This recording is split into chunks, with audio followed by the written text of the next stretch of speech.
Zoe, congratulations for your Roku's series Slip. Thank you so much. It is a terrific series. I mean, I was trying to figure out, as just like the characters, like what the heck is going on, but we have to ask you is where did the original idea came from for you for Slip?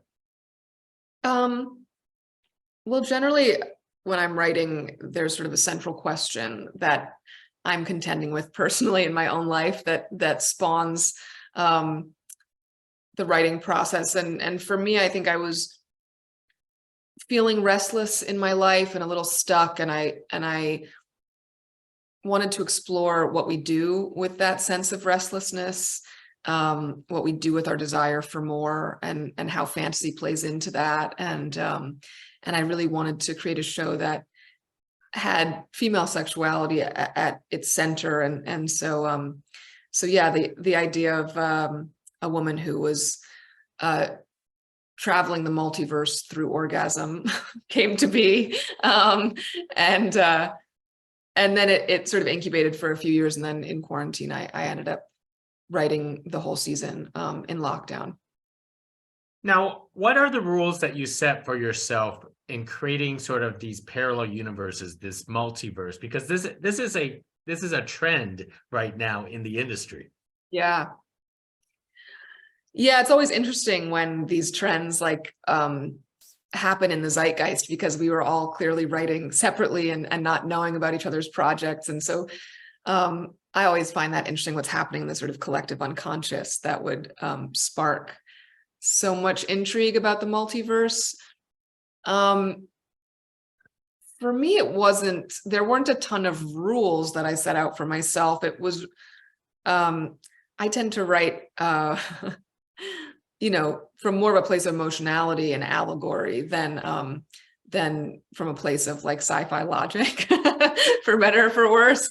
And I think this show is really about someone who's just trying on different parts of themselves through the lens of the multiverse, and I think losing themselves in the process, and trying to figure out how to return to a sense of internal home, which is kind of the hardest thing to find.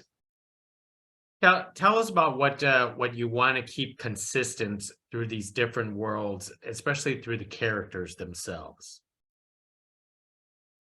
Well, I mean, the one constant is May's best friend, Gina, who's played by Tamika Tafari, who's just a brilliant actor. And that was important to me, I think, because May is being, thrown all over the place and is in such a state of constant unrest, that to have the anchor of female friendship was important story-wise for me, and so that's sort of the one thing that's constant. And then there are other tropes, like I played a lot with what objects traveled with May, so the way that she knows that she's in a different world but is still somehow connected to herself as a pair of like white penny loafers that sort of follows her around. And I definitely used wardrobe a lot as a way for her to explore these different parts of herself and to find clues about who she is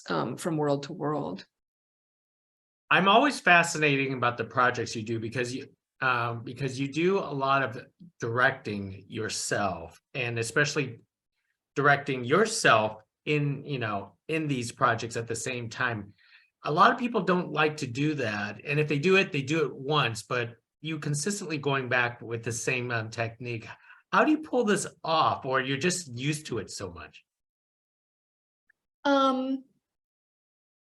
Yeah, I mean, I think it's like anything, it's a muscle, that you work, and every time I direct and act, I learn new things. But I do find the process pretty organic in terms of the way that those two roles, especially, but all three of writing, directing, and acting are in conversation with each other. It's like a really exciting way for me to work, at least, because when I'm writing, I'm directing, in my mind, and when I'm directing and acting, those two things are quite symbiotic, and I think give me so many tools that otherwise I wouldn't have as a director, because I'm in such immediate proximity to my actors.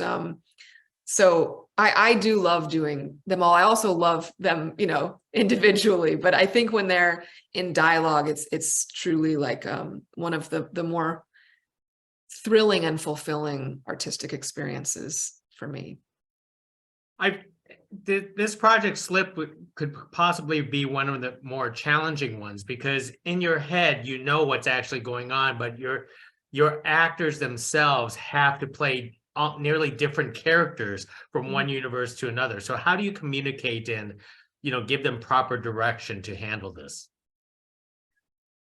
Well, I mean, I think in leading up to production, there are a lot of conversations around, backstory and what the relationship between these characters is prior to the audience landing in their worlds, because you want these relationships to feel lived in, even though May has never lived in them before. And I think a lot of that is in the writing too. Like, I, as an actor, always like to find most of my clues in the writing to find my way into a character. And so as a writer, I try to do that for my actors. It's also just, I hired really great actors. So, so they make my job much easier. It's always a pat on the back for yourself, most definitely. Now, this could have been easily a film. Could you tell us about how this became a Roku series in short episodes, and how you wanted to conclude it, rather than I don't want to say if there's a second season or not. Well, we're hoping for a second season. We have a second season written, so we're gonna see how the first season does, but to me, this was always only a television series. I think it was really exciting for me to explore this narratively in that medium, because every episode could serve as a new world, and I wanted to make something that was really bingeable, and that every episode could end on a cliffhanger that would make the audience hungry for more, which you just don't have the opportunity to do in film. So yeah, there was never a moment where it could have been either or. I think I also just have always dreamed of creating my own series, and I think narratively it's so exciting to have that much more space in a season to explore character and story. Terrific. One more thing. If you could actually jump into that perfect world, why would you want to go back? Well, I guess that's sort of the nature of the beast, is that it's hard to ever feel like we have enough. And I think that's what the show is about, is no matter where we are in our lives, there's always a desire for more or for what's next. And it's very hard to stay present. And so, yeah, I guess that's what the show is really about at its core, is why we are always contending with those feelings. Well, you are always a lovely person to speak to. Thank you very much for speaking to us about the Slip series on Roku. Can't wait for everybody to check it out and go on this very same journey. Because what other series out there uses sex as a portal between? Exactly. Thank you so much. So nice to talk to you. Thank you. Appreciate it. Thank you. Bye.